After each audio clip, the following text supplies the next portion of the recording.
and I wanted to give you all a heads up about our episode this week. This week, we released one of our live episodes from Fireside.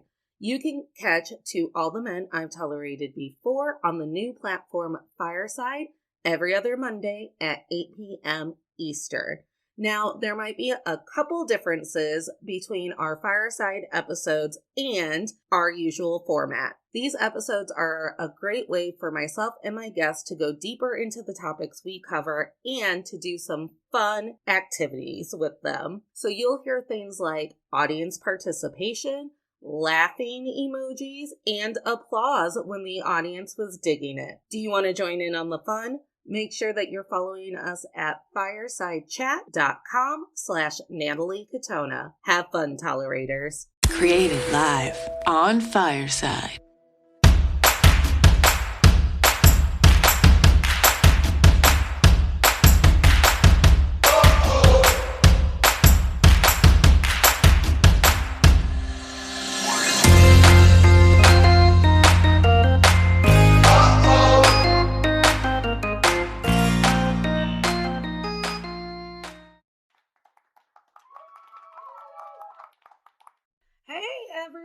Hey, fiery people. Welcome to All the Men I've Tolerated Before live, and thanks for joining Team Tolerator tonight. All right, so last time we were on Fireside, we had a panel of season one guests from my podcast To All the Men I've Tolerated Before, and this week, Sieg is back. Just a small reminder, she is an artist from Chicago. That's right, give it up for Annie. And we met on TikTok when I fell in love with her oil paintings that were of plus-sized bodies in the nude. When she was on episode 32 of the weekly podcast, we talked about body positivity being expressed through art, and we're going to revisit that tonight. So give it up for Annie while I get her up here on stage.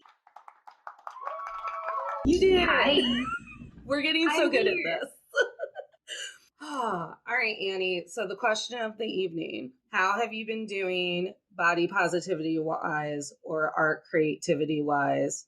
And is there anything you've been tolerating in either one of those two worlds? I would say body positivity wise, I've been doing pretty well.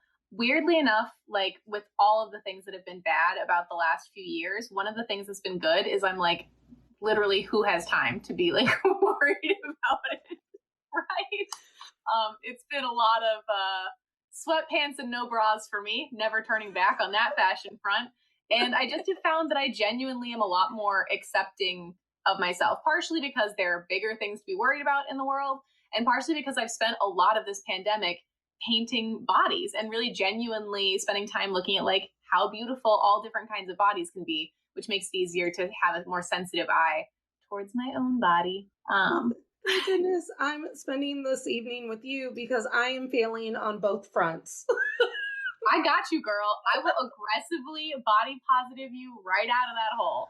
And to be clear, I'm not trying to say, like, I've been cured of insecurities. I am a woman that was raised in America. It is deeply ingrained within me to hate every visual aspect of myself. But I guess I just have become more aware of how dumb that is. So, I think we talked a couple of weeks ago, and I told you that my biggest insecurity was my skin. We were wearing masks hardcore again, and I was getting maskne, and I was like, my skin is the one thing I have, and it's turned against me. Well, now everything's turned against me. I have become painfully aware that during my months-long battle with holiday depression, that I have gained a lot of weight. Not just even like, oh, my pants are tight. It's like my pants aren't fitting. It's leggings every day. If you don't have a waistband, you don't get to come anywhere near me. And it's kind of this like catch-22. I don't think I'm using that term right, but I'm like living in dual worlds because I have to be on camera a lot because of the Zoom aspect of the podcast and Fireside and TikTok and my vanity selfies and all of that. But I have such control over how I look when I'm in control of the camera, and the camera can be in selfie mode, that when I am out in public and other people have decided to take a photo of me, I'm like, shit, is that what I look like? Is like, we took pictures at brunch and I swear I went, who invited Shrek? Because that's how I felt. Because I had like no control over what my body was doing or my face and I couldn't like pose it. I've been thinking so much about exactly that because like you were talking about feeling insecure about your skin. And I think when we had that conversation before, one of the things we talked about is like that has been like a major thing throughout my life. Like I started getting acne when I was like 9. It was way younger than the average person does. And it only really went away in these last handful of years. And I'm in my 30s. It hung around for a long time. And it wasn't always brutal the entire time, but there were some years where it was like hard to look at, hard to experience. It felt terrible. I was so insecure. And unlike a lot of other body related anxiety, you can't hide it. Now during the pandemic, there was like mask wearing and all of that. But like, especially when I was in middle school and high school, I was the pizza face kid. I had like wounds all over my face and there's nothing you can do about it. And it made life such torture. But I've been thinking about it so much with how advanced filters are now on social media that it might sound crazy, but I'm incredibly grateful that I grew up in an era where that wasn't something I had access to, because as hard as it was for me to picture how different my life would be if I had smooth skin and could like, I don't know, as if that was going to magically make me popular, but it would have helped. And to be able to be in that age and to be able to put a filter on where you look like a whole different person and you can curate this whole persona where you have confidence and you look different, but then, you turn the filter off and you are training yourself to hate what you see. And it's not like that doesn't happen as adults. Like you were just talking about having that same experience of like, I've curated, my lighting and my filters and my whatever else. And then when I see actual me, I'm like horrified, but that's from an adult perspective. And I just can't imagine how hard that has to be for young people today dealing with that. I know, as if adolescents didn't get hard enough and now they have access to the internet and anyone and everyone who is going to make them feel shitty about their bodies. And then the other side of that, not only am I failing on the body positivity part, but I've kind of abandoned what I would call my no restrictions art. Like producing the podcast and producing the Fireside show is a very great creative outlet. I'm networking, I'm meeting great people, I'm brushing up on my wit. But I'm not like, every time I think about like, oh, I should get out my collage stuff and just like make journal pages, I'm like, you have to clean the paintbrush when you're done with the glue. Last time you left the glue water out and Penelope drank it. And then you asked all your friends if you poisoned your cat. And because it gets to the point where my brain will just make an itinerary of all of the things that I don't want to do just because I want to make a thing. I will not make the thing. Do you want some advice on the making things front? You know I do. Yes. I don't know if that was a sentence in English, but you know what I'm trying to say. Because that is a struggle I really understand. Especially lately, I've had a lot of cool creative projects pop up that I'm really excited about. But like you're saying, they come with like very specific restrictions and criteria, and it's not just like making. And it's important, I think, for any human, but especially for someone who takes creative practices seriously, to have some of that free space to do. You have to like trick yourself. So there are these specific tasks that I do that sound so easy to my head. Like in my brain, I'm like, that will take 5 minutes and it's really easy. And I know that if I can talk myself into doing them, which I can because they're easy, once I'm doing them, I'll be like, making art is fun. And then I've like done it. I've tricked myself. So like one example is prepping canvases with background colors. So I'm going to grab one from over here. Grab one. This is why we love a visual medium. Oh, yeah. She was real quick. My entire apartment is the size of a shoebox. I could not go anywhere and not be back within 30 seconds. But did you have a thought to finish? No, I was going to vamp. Penelope is currently sitting on all of the canvases that I am going to show today. So round of applause. Who would like to see Penelope? Because if I hold her once, she will go away. Come here. Aww. All right, Penelope, it's your Fireside debut. Debut. I can't speak. And now she's going to bite me. And now she's going to be gone. I'm glad to know that I'm not the only one whose relationship with their cat is like pick her up in an attempt to love her. She bites me and runs away. Yes. She literally meets me at the door to my garage screaming at me until I pick her up. And then I pick her up and she's immediately like, what made you think that this is what I wanted? And I was like, well, you were screaming. You were just following me around screaming. I just realized, and again, I will not be gone for more than 1 second. I also want this other product. Okay. Oh. I'm breaking everything. Okay. So my thought about ways to trick yourself into doing art. Some examples. I have blank canvases everywhere because I'm cheap and I buy them in like the big bulk sets. But I don't really like working directly onto a blank canvas because it's like intimidating, and there's, from like a technical standpoint, it's nice to have a primed layer first, blah, blah, blah. But what I'll do is when I don't feel like making art, I'll be like, I can at least like put a color on a canvas, and I will just do something like that. That's not particularly beautiful, and it's incredibly easy. Sometimes they'll be more interesting. I'll like splash paint dramatically or use different tools or whatever, but it's not of anything yet. And if at the end of this, I'm like, okay, this didn't make me excited about art, I can just stop and feel like I've accomplished something. But most of the time, I'll be like, wait a minute, that was pretty fun. I want to do some more arts. That is why I started decorating the edges and corners of my journal. So I don't have a journal handy, but my journals are these big blank scrapbooks because I'll decorate them. And then I'm like, that's not a blank page I have to fill. Zendaya is doing the splits on it. I just have to write whatever Zendaya isn't taking up. And I just like hoard magazines and clip them in front of the TV when I need to relax. Collage is another great one for that, where it's like a low threshold to dive into it. There's still some cleanup, but it's not that bad. And then the other one, if you're a person who likes like charts and like order, and the idea of just like splashing paint on something doesn't quite like trigger the same thing for you, I also have at the beginning of my sketchbook these swatch pages by color, where I just made a chart and I have one for each major color.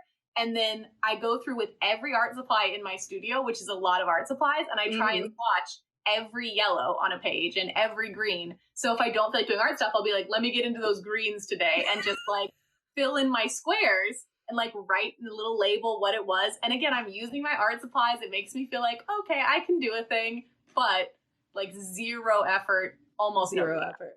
I love that. All right. We have come to one of our audience participation points. I would like to know, in the audience, is there anything you are currently tolerating when it comes to your body image, body positivity? Your creativity might be affected by those things. Daniel, you were really quick on the jump. I'm going to do a quick reminder.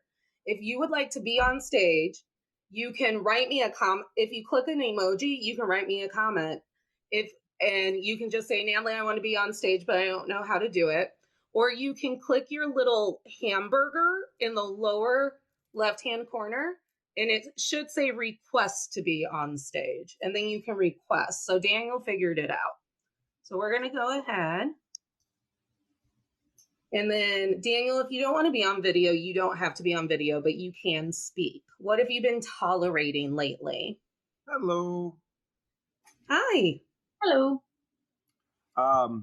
Well, first of all, you were talking this evening about body shape and development and stuff. For me, of course, the fun part is tolerating this, but I let it actually, I actually turned it into a positive thing and was able to increase my look with it. The other part is I started developing a little bit of a gut and everything. And then I realized I started actually taking my work routine, and then I started applying to, okay, I'm going to try to start counting my steps, and started taking like long ways around to get to things. And I started doing things that way so I'd be able to burn off more calories. And then I also started watching my eating habits. And I honestly can say over the last 3 weeks, I lost like 12 pounds because I have a high metabolism.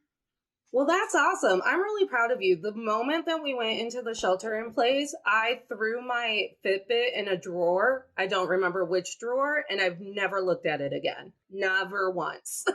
Like, I was like, nope, you're not telling me that I'm a failure every day because I did not walk.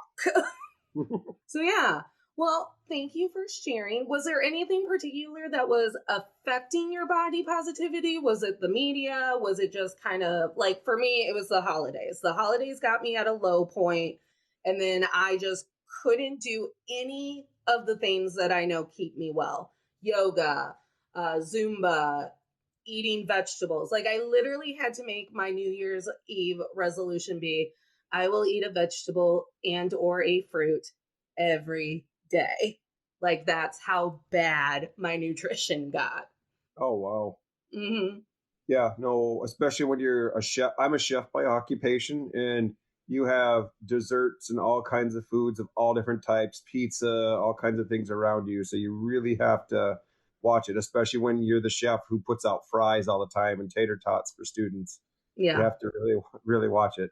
So, the main thing that really got me going is people used to say, oh, well, someone telling you that you're looking unhealthy is body shaming. And I was like, no, it isn't. It's called someone is speaking up in a polite and positive way, saying they care about you. Mm, that's a good way to spin it. Because what happened is they said, hey, they weren't mean about it. They just said, hey, you looking like you're getting a little bit of a gut. So I said, and I'm looking for a workout partner. So do you want to come with me and help work out? You can help me and I can help you. And I said, sure, why not? And so I kind of started developing a bit of a workout routine with a friend, and it was kind of nice. I mean, we got to be a little bit better on a friendship level, and it really helped. So I'm starting that. We started this like last week. So Awesome. Well, Annie, do you have anything that you would like to share with Daniel? I was just going to say, I think that's so cool when you described how your friend approached the conversation with you, because I think that there definitely are ways that people try and tackle those conversations that can be really hurtful or unkind, or they'll use the kind of disguise of being worried about someone's health to actually just like talk trash on them. And the fact that it was like, this is something like I would like to be, with you, and we can do this together. And this comes from a place of like concern and genuine friendship is really lovely. I wish more people had conversations like that. That's a good friend. What emotional maturity. If I had experienced every person in my life with that level of emotional maturity, I do not believe I would have a podcast or need validation off of TikTok. All right. Everyone, give a round of applause for Daniel. I'm going to go ahead and move you back to the audience because we're going to get to our second phase, okay? You bet. Oh, and before you kick me out, I just wanted to say, Annie, by the way, lovely energy, even though you're in the shoebox. Oh, thank you so much. Annie is the best. I talk to her every day, and when I do not, because I forget, I feel sad. And I was walking Chicago when I went and saw Hadestown on Saturday, literally looking for you. I was like, what if I'm just walking and Annie will also be walking, and then we can meet? You have my phone number. There are easier ways to achieve your goals. I think I just wanted it to be like our meet cute. All right. Well, next time you're in Chicago, just tell me where you are, and then I'll just casually run into you. It'll be great. There we go. Meet cute name. All right. Thank you, Daniel, so much for sharing with us. Thank you. I'm going to go ahead and remove you from stage. All right, Annie, because I'm going to get deep with some of my paintings, you're going to see like facets of Natalie that we've all but, buried. I'm going to start off light, and I'm going to show you my most body positive piece I've ever created. I'm excited. Let's get into it. Look at her. Beautiful. Look at my busty, voluptuous mermaid. I love it. Look at those seashells. She came about because I have no skill when it comes to scaling and or realizing how much of the canvas I still have left. So I'd make a mark, and then I go, well, now she needs to be wider over here. Well, now she has to be wider over here. Well, now this boob is bigger than that boob, which is natural. But I just kept doctoring her until one of my friends said, That is the most plus size positive mermaid I have ever seen in my entire life. And if you will notice, there's no face because faces are hard. And you know that I hate making hands, so her hands are in her hair. That will be a theme of today's art. Hey man, I appreciate your creative thinking. I will say I encourage everyone to try and tackle the things that are hard to draw because that's how they get easier. But I love your mermaid. I think she's very beautiful. Thank you. Give it up for the mermaid. All right, Annie, what is your first piece that you want to show? Well, I have a question. Are we going like chronologically? Are we going in terms of like different areas of insecurities? What are we working with? I am going chronologically, but also in the order of my insecurities. So dealer's choice for you. Interesting. Interesting. Okay, so what I tried to do is get a few different categories. I've got lots of things that make me anxious and insecure. So I'll just also go chronologically because I had just told you that I wasn't going to have like old examples of my art because I move every 3 seconds and throw my art in the garbage. But I remembered that I keep sketchbooks. And so I dug through an old sketchbook from college and was like, maybe I once drew something about being insecure. Boy, did I. Boy, did I. Talking about my eternal struggles with skin. And I have this beautiful self-portrait of me covered in acne. And underneath it says, I'm so tired of this shit. So I guess if I needed proof that I have long struggled with my skin, I suppose I have it. Oh my gosh. I love that. All right. I used to, because I'm a big musical Broadway person and theatrical. I don't know if anyone has noticed, but I used to take Broadway songs and then match them to how I was feeling at that time. And then I would create an art piece about that song. The first one's going to be, I'm going to do 2 at a time because they're partnered. The first one's going to be when I felt very good about myself and I believed people that I was enthusiastic and whimsical. And there's a song in Pippin that is about your cloud of the sky or your part of the sky. I meant to look up what the actual song is. I did not. And I decided that if I had my own portion of the sky, I would be dancing on the clouds all day long. And as you'll notice, no feet, those are hard, claw hands, which I believe if I had made claw hands in elementary school, they would have written a note home to my mom. But as an adult, no one's going to tell you you should be making real hands. Hey man, it's your art. Express yourself how you want. It's fine.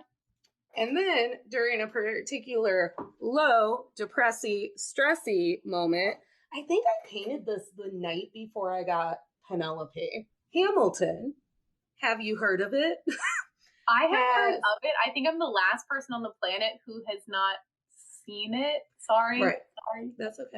That's okay. Everyone has thoughts and joys. My favorite song is Wrote My Way Out.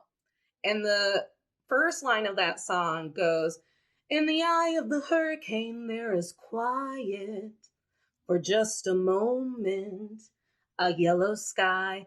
And I decided that that's what it feels like when I know that I'm not out of my depression, but there was like a moment of joy in my depression. Like I distracted myself in the depression. So there I am meditating in a hurricane in front of my yellow sky. I think that's lovely. Thank you. If anyone would like to tell Lin-Manuel Miranda that I painted this for him, you can tweet him. He's not on anything else, but you can tweet him. And I'm not on Twitter, so that's all on you guys.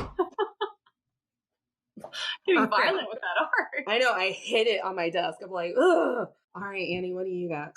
Okay, let's see. Up next, I'll go to a side profile portrait. So, as a person who makes a lot of art, throughout the history of art making, I have painted or drawn myself a lot because that is a free model who will hold still as long as you want all the time. So a lot of self-portraits.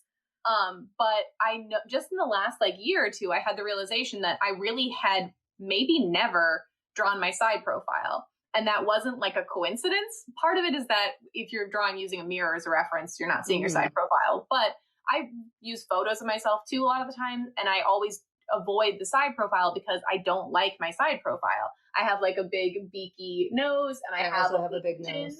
Yeah, and especially now there's this whole thing about like these cut jaw lines everyone needs to have, and like your girl's got a slope. I don't even have a chin. It's like a weak chin, and it will disappear on a moment's notice. Like it just gets scared. Like people make jokes about like when you like look down at your phone and you have like the weird chin face, but like that's my normal face, and that's fine. I've grown accustomed to that face.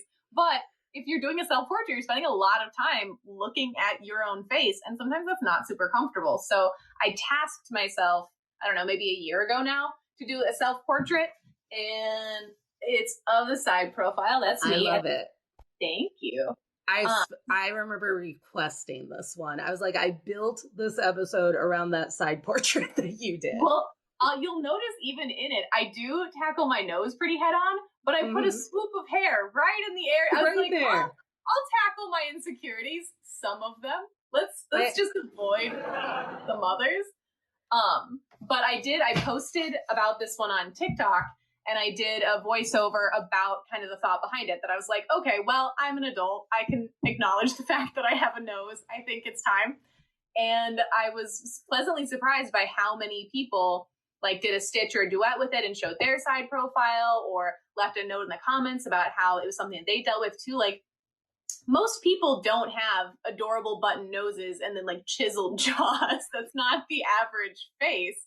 And it just is weird. The same way that it was hard to be insecure about your skin, it's hard to be insecure about the like structural things that define what you look like. Can we take a moment to talk about contouring and how I went to a makeup class once with a comedian and a makeup person who I respect, not prepared to do contouring, basically because I cannot afford all of the little shades of skin that you need to contour. So I had to contour with literally one of my eyeshadow palettes because I was like, I can still do it. Don't worry. I got this. And I just like the filters. It's almost like we decided we can have a filter in real life. I'll contour.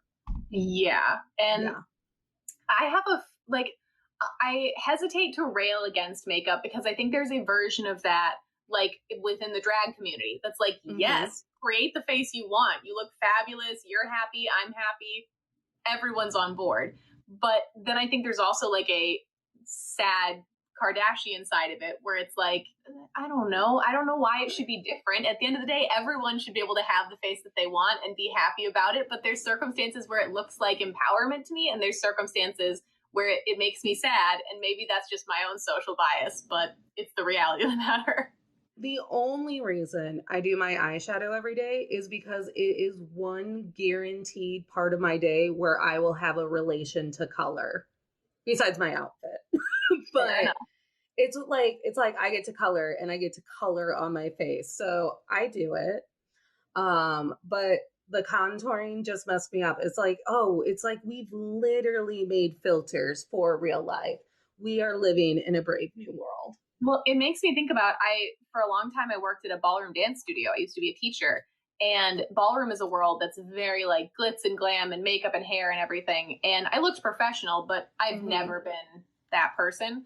But I had coworkers who would come in every day with like full lash extensions and contoured makeup and everything.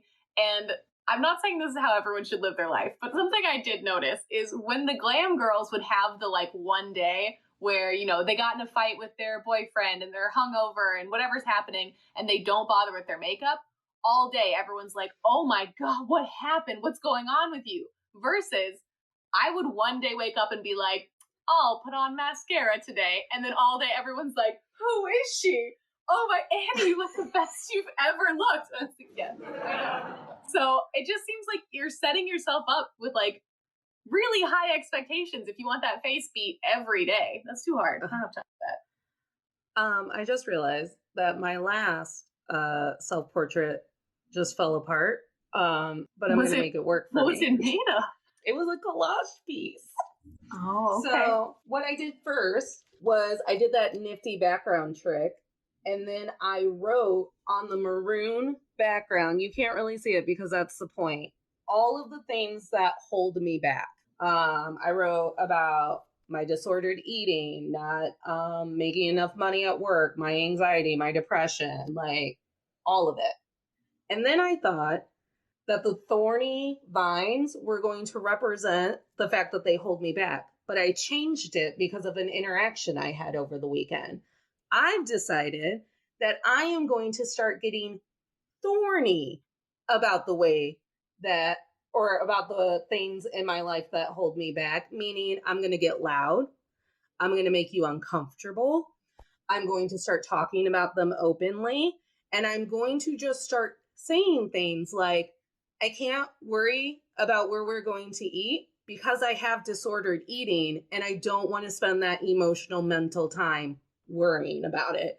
And people can just be like, she just like said it, like she's always had it. And it's like, well, I have, and now I have the language for it.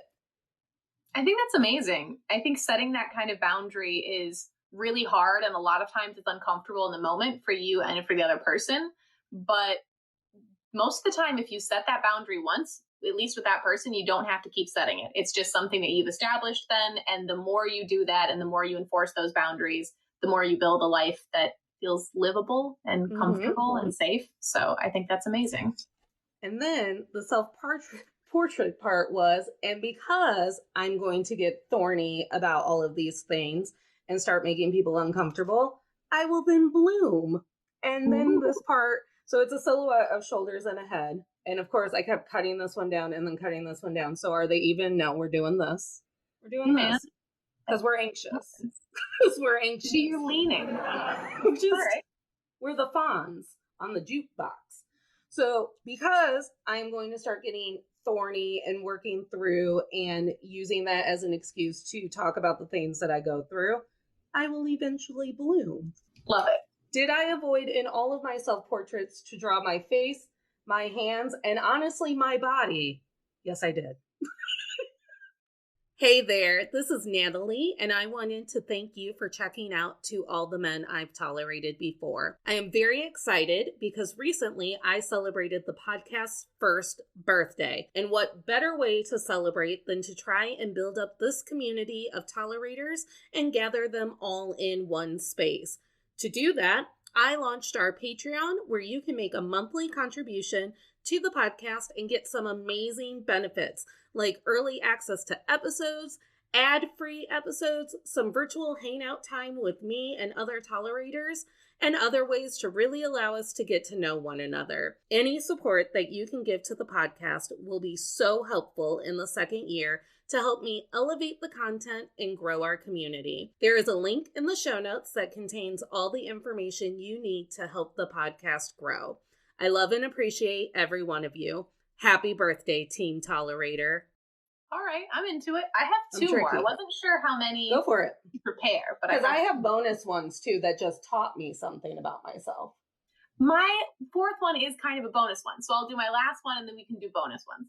Okay. So when we'd first been talking about this, I was thinking very like body related stuff. And then you brought up the fact, like you've just addressed, that comfort in your own skin is also absolutely about understanding your psychological situation, your mental health, all of that. And so I thought I would talk about my anxiety piece. So I'm going to preface it first because it's quite large and it's going to be hard for me to hold up and show all at once. So basically, I have always struggled with some pretty serious anxiety to various degrees over the course of my life. And I recently decided that I wanted to make a piece of art about anxiety and about the way that it feels. But it's a very hard thing to think about visuals that aren't super cliche and overly straightforward, but also read very clearly. And lately, what I've discovered is when I hit a real creative stumbling block where I just am not sure how to approach something, I just straight up ask TikTok. I just go to TikTok and I'm like, hey guys, I don't have an idea. Do you have ideas? And everyone, the art community on TikTok always has so many brilliant ideas. Some of them you'll be like, I don't know what to do with that. But most of the time they come through with some very cool stuff. So I did that. with this. I started the very basic beginning of the drawing, showed a picture of it and said, I want to fill this with visuals relating to anxiety. So if you're someone who's an anxious person, let me know what that feels like to you. And I got this like deluge of replies that were really interesting. And as I worked on the piece, I kind of thought that it might make me anxious to spend so much time looking at anxious related imagery. And it actually had the exact opposite effect. Like hearing other people talk about how they experience it made me feel less alone in my experience with anxiety. And it felt like very kind of grounding to put visuals to it. So it was actually a very therapeutic experience, but it results in a pretty chaotic piece of art. I make myself look at my body when I'm feeling bad about my body. Like I'll do my yoga in my sports bra. I'll send you photos so you paint a portrait of me. I make myself reacquaint myself with my body. I think that's basically what this was, is like looking the anxiety in the face. So it's massive. It's massive. But it's got this bunny kind of self-portrait. He's so dapper. And then it's got all kinds of symbolism. There's like a big crowd of people. There's a fraying rope. There's shattered glass, eggshells, eyeballs. I don't really know how to fit it all on the screen at once. There's little bugs and things on fire. I'll turn it that way. I don't know. It's large and crazy. And it's large and in charge, much like our anxiety.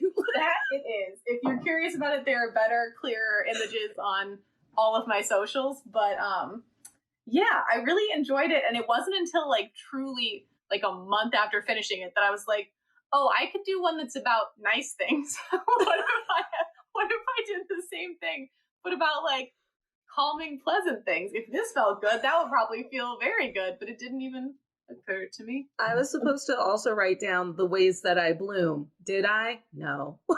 You know, sometimes you gotta focus on the angst. But now it's fallen apart, so maybe I'll flip it over. And it was like the universe telling me, bitch, bloom. You have to talk about how you bloom. All right, so this is my crowning achievement when it comes to watercolor and maybe art itself, and it's my turtle. I don't know if anyone who follows me on TikTok or Instagram remembers the hype that I felt because I created this turtle, but I did. And it took the majority of my art class, and then she wanted me to make a landscape, which is terrible. And I realized something. In order to be the artist that I want to be, have to read my brain and read when I've met that exhaustion point. Because I will push back against that exhaustion point to finish it, to add the last thing or whatever. And then I'll wake up the next day and go, I hate that part of it because I rushed it or I wasn't into it or whatever. And honestly, I'm going to take the turtle into my doctor or my counselor or anyone and explain, this is why I believe that my brain is undiagnosed and I have attention issues up here. I can hyper focus, but then I'm exhausted and then I can't do anything for 2 hours. I have definitely had that experience. I literally had that experience today where I was working on a spread in my sketchbook and I had all this chaotic stuff going on and kept having to stop and come back, which is not my normal process. And I kept being like, I should put this sketch away because I'm making it bad because I'm like rushing in between things and I'm not focusing. So just like, don't do it right now. And I could not do it. And then when I finished, I was like, well, this looks terrible, but it's done. And I should have just waited. So I guess tomorrow I'll try and salvage it. I don't know. So when you look back, because as you know, we have to tolerate, but then we have to grow. So wait, you had a bonus piece too, right? I do have a bonus piece. Don't let me forget about your bonus piece. That's okay. The reason I consider a bonus piece is that it's not of me, but it's an example of something that has really helped with the whole body positivity thing. Am I allowed to show a painting of a butt on here? Yes, you are. Allowed? Okay, just checking. Because it's a painting, but it's a butt. So I, during the pandemic, started doing a lot of portraits of people's bodies with a specific focus on acknowledging the parts that maybe we're not super comfortable with or that society is not very nice about, what have you. And I wanted to give an example of this one because I quite like it, and also because it's stuff that applies to me. It's a booty, but I believe I have this one. You might have that one. It's got hip dips, which a lot of us have and a lot of us are insecure about. It's got cellulite. It's got thick thighs. And it's not even of me. It is a gal off of Instagram who I tagged in it, and she was like, "Oh my God, that's my butt." And I was like, "I know, right?" But I wanted to bring it as an example because I didn't set out with the purpose being that I was going to paint other people's butts to feel better about myself. But it did have that effect where genuinely I look at that painting and I'm like, I like that. I think it's pretty. I made it and it's pretty. And also, butts are pretty, even when they have little dimples and wiggly bits, and maybe especially when they have those things. Can we have a round of applause for the wiggly bits of butts? Wiggly bits of butts. They have wiggly parts. Wiggly parts of butts. And if her cellulite is pretty in art, then my cellulite is pretty in art. Which is why I bought your print that you then highlight all of the cellulite stretch marks in gold, because I was like, mine are also gold because that one is gold. I was going to bring that one over to the pile to share as well. My apartment is just a pile of paintings of body related thoughts and feelings. So it was hard to pick which ones. It's all right. All right. Does anyone from the audience, would they like to share with us the moment that they knew they had grown toward a more positive body image, like a turning point or an activity that made you feel really confident? You can type it in and I'll read it out loud, or you could, all right, Anthony, come on up. And do you want to be on camera? I can do that too. No, not today. That's fine. Can you hear me? I sure can. What's going on, Anthony? Well, we're talking about body image and all of that. And I want to start out by saying I suffered with depression for most of my life, which I no longer have, by the way. That's a whole nother story. But I no longer have that with no medication, nothing. I'm good. Congratulations. But even as a child, I was depressed and didn't even know it. I thought that was life, So I'm saying that to say I understand you, okay, both of you. But the other thing I'm going to say is, what the heck is going on? You're both beautiful women. I don't get it. I don't get it. You're artists. You're incredible. Your attitudes are incredible. Your energy is incredible. Your paintings are wonderful. So what's up? What's up? See, early on in my life, I decided that I really look at people and I really absorb them. Okay. So I don't see someone that's overweight. I see someone that's an artist. I see someone that's funny. I see someone that has this beautiful energy coming out of them. This is what I see. The only people that I see that we would call ugly are really nasty people. They could, on the surface, excuse me, be the most beautiful person on the world. But the moment they open their mouths, their mannerisms, the way they treat other people, is just awful. And that is the ugly person to me. But the both of you, you're not that. I mean, really. Natalie, you get to come back turtle, every other Monday, Anthony. okay, Permanently I'll on try. Team Tolerator. I'll try. But Natalie, your turtle was amazing, just great. Yeah, that's cool. And Annie, the one with the rabbit. Do you know? Have you ever seen a Frank Zappa album cover? I don't know which one you're specifically referencing, but I'm aware of Frank Zappa as a concept. Well, when you get a chance, just look up Frank Zappa and see some of his album covers. And I don't know who the artist was on those, but it's very reminiscent of the one you have with the rabbit, and it's like incredible. It's got everything in there. It's fabulous. So, this thing you all got going on, I understand we all want to look a certain way. I do, you do, everybody does. But look at, how special you are. I mean, you're here on Fireside. You know what I'm saying? You're on Fireside and you're exposing yourself to the world. I really You can't. appreciate. Oh, sorry. Go ahead. Go ahead.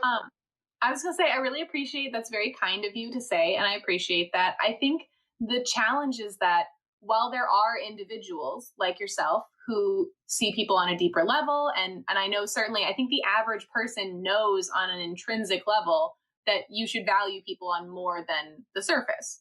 I think the challenge is that even though we know that intellectually, on a societal level, beauty is currency. It truly is. Opportunities are given to people a lot of times unfairly based on their weight, based on their skin tone, based on their gender, based on all of these factors that are pretty superficial.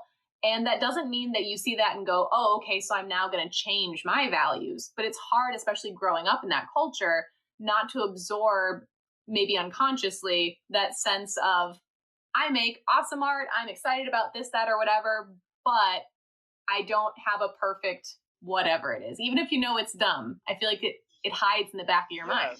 Well, yes, in this society, yes, it's definitely more difficult for women than it is for men. The way people judge women, and everybody has to be like perfect and beautiful and all of that. But reality is, it's not that way. That's the reality. It's not that way. We're all not going to be that.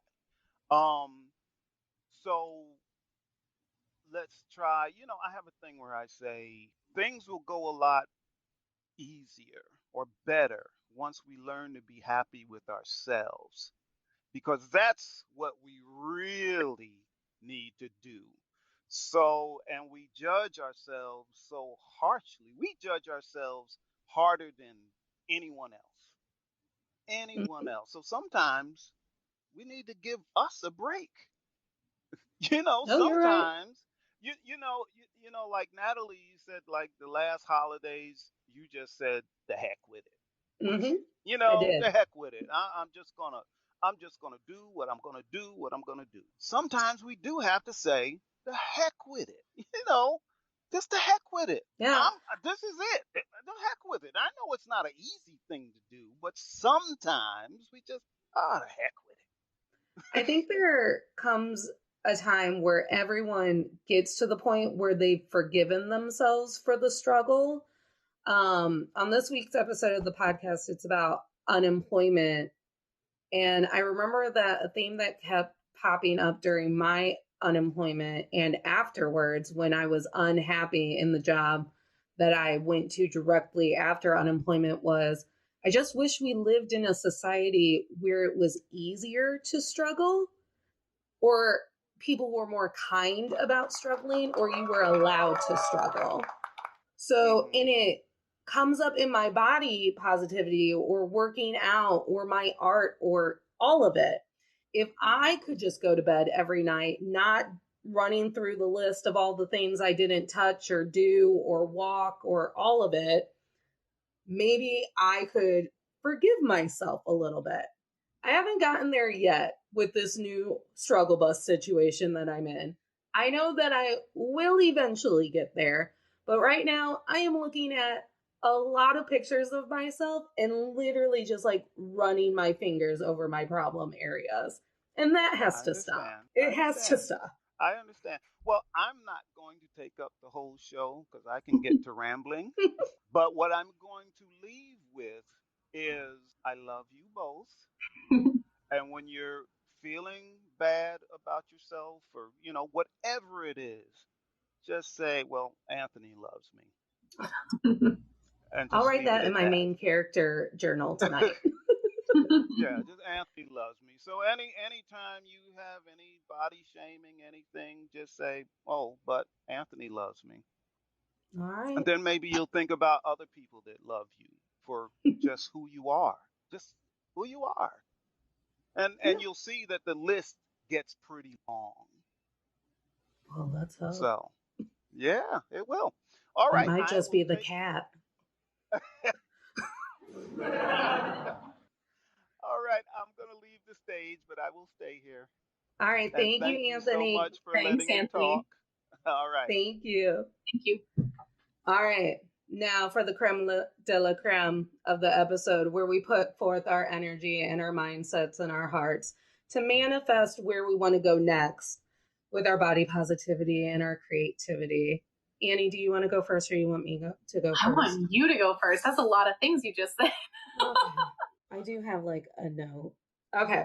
So when it comes to my body positivity, awareness, no, I'm going to mess up the 3 A's that my counselor gave me. Announcing, that's not it, but it's basically admitting, awareness, action. So I've done a lot of admitting, and now I'm getting a little aware because I'm doing all of these things to change the way I eat and making sure that I go to work out twice a week. But I want that momentum and my actual action to be not so focused on, yes, my energy went to making my body look good today, but instead of going like, I love my body because it got me through an entire hour of pound class where I have to dance in a squat and hit the floor with drumsticks. And I did it. And I did it because my body can do amazing things and is so talented. And then when it comes to my creativity, I'm going to start small so I don't overwhelm myself, because I do that. And I want to get back to completing the artist way because I've completely abandoned the sequel. But this weekend, my sister taught me how to junk journal. I believe I knew how to do it, but then she went, sit here and junk journal.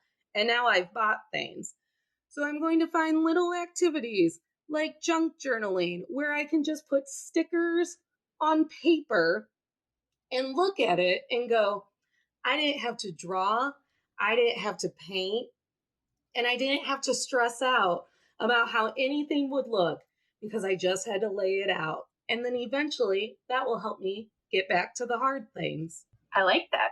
I like all of that. I think, well, so the question is what I'm manifesting as far as body positivity and as far as creativity. Yes? Yes. Just making sure. It can be for yourself, the universe, someone you know. We're just putting energy. Something that I'm thinking about, and it's based on what Anthony was saying. He was talking about, reframing how you think about things and what actually matters. And it made me think about how in the art world, there are a lot of conversations about like, it's kind of justification for being unkind to newer, younger artists because the justification is the art world is harsh. Like that's reality. So you need to get comfortable with it. And I hate that mentality because the art world is really harsh and that sucks and we should change it. So I don't think it's a fair justification for being unkind to people who are newer and who are babies just because maybe that's what someone else experienced and that's what's considered acceptable. And that's something I've railed against for a long time. And yet it's almost the same argument that I was ready to make. He was like, don't be so hard on yourself. I'm like, but society is hard and that's the way it is. And then immediately checked myself a little bit and was like, well, maybe it doesn't have to be. Maybe re-examine. And that doesn't mean that just by willpower, I can change, generations of oppression on a lot of fronts that people face.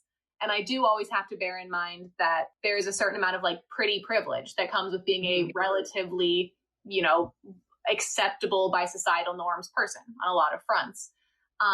But I do also think that sometimes when it comes to things like body positivity or feminism or any of those issues, it can feel like things are just set in stone with how awful they are systematically. Right. And while that's worth acknowledging, I think what I want to manifest for myself is not using that as an excuse to lean into feeling bad or give up on trying to change things, and instead acknowledge the reality of how things are, but hope for a better future and make moves towards a better future. I think that's what I'm hoping with my own depression too, not to just go, okay, you're in the depressive episode and never do anything about it, because that is my number one pattern. I will tell myself, calling your friends makes you feel better. And then I'll immediately tell myself, no one wants to hang out with me when I feel like this. But my friends will let me just silently sit in the room. They have done it before and they will do it again. Or coloring makes you feel better. And then I immediately go, it exhausts you to put all of those color pencils away when you're done, though. So it's just rewriting. It's rewriting all of the things that we've been taught. Absolutely. And then I think as far as my creative side of things, I think my manifestation on that front is I just want to be more aware of how interconnected your physical health and comfort, your mental health and comfort, and your creativity, they're all so deeply interlinked. And I'm constantly forgetting it and then being like, why am I surprised? Like, I won't work out for like 2 weeks and will be super bummed. And then I'll work out and be like, I feel great. Wait a minute, does working out make you feel good? Or I'll be, not making a lot of art. And then someone will be like, hey, it seems like you're in kind of a funk. And I'll be like, I don't make art when I'm in a funk. I don't know why I have to keep relearning these things, but I think I want to be more aware of that. Not only is your cat having a meltdown. Yes, she has the zoomies and she's chosen to do it in the art loft because she knows I'm recording. Hey man, it's all right. And she's just embracing her emotional state right now. That's right. I invited her onto the armrest and she's like, why would I do that when I can headbutt everything in here? And that's currently what she's doing. That's fair. Well, she can cut me off because I was rambling anyway, but I just want to be a little bit more tuned in to how a lot of the things that I think of as separate pieces are secretly not so separate. 100%. I was doing an artist date with a friend. I went to his house and we were just coloring on the same piece of poster board with oil pastels.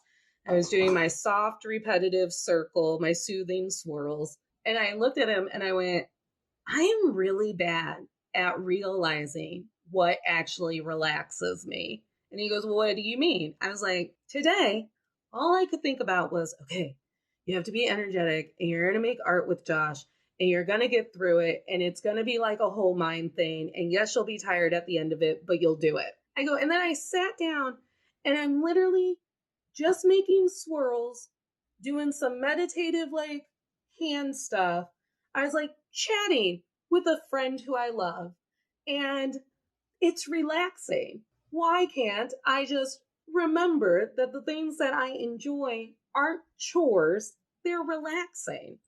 Well, and to tie things full circle back to the conversation at the very start, where we're talking about ways of like tricking yourself into doing art, I think that applies for everything. Like it's the same thing happens when it comes to like cleaning. I never want to clean, but as soon as I clean my house, I'm like, oh my gosh, I feel so much better. Or when it comes to you coloring, I don't want to do it, but as soon as you start. And so I think for whatever reason, that like ignition is always the hardest part, but it's worth it. Usually it's worth it. Does anyone in the audience have a manifestation that they would like us all to put our energy towards? It can be about body positivity, creativity, something that you're currently struggling with, or literally just something that you've been really hopeful about and you would like that energy to keep happening. All right, that's fine. That's fine. We'll get you manifesting at some point, Fireside. It'll happen. All right. Well, Annie, tell everyone where they can find you and your wonderful art. Sure thing. I am AKSIEG on Instagram. And then on pretty much everything else, I'm AnnieMakesArt. So that's on TikTok and YouTube are the big two. YouTube is more educational stuff. So tutorials on how to do, basic color mixing and things like that. Some like art glossary definitions. It's like a little mini art school I've started. And then TikTok is just complete chaos. It's something I'm working on, a thought that I've had that was maybe funny, a mental health crisis, a cute outfit. You never know what you're going to get. It's all on there. The weekly random that Natalie has completely fallen off the wagon for. Hey, it's there when you come back to it. It's there when I need it. And then thank you, Fireside, for being here tonight. You are all now part of Team Tolerator. There is a link tree in the fortune cookie. If you go to link.e/Men I've Tolerated Pod, that'll take you to all of the places where you can find Annie's episode. It's number 32. Or any of the episodes that we've done on To All the Men I've Tolerated Before.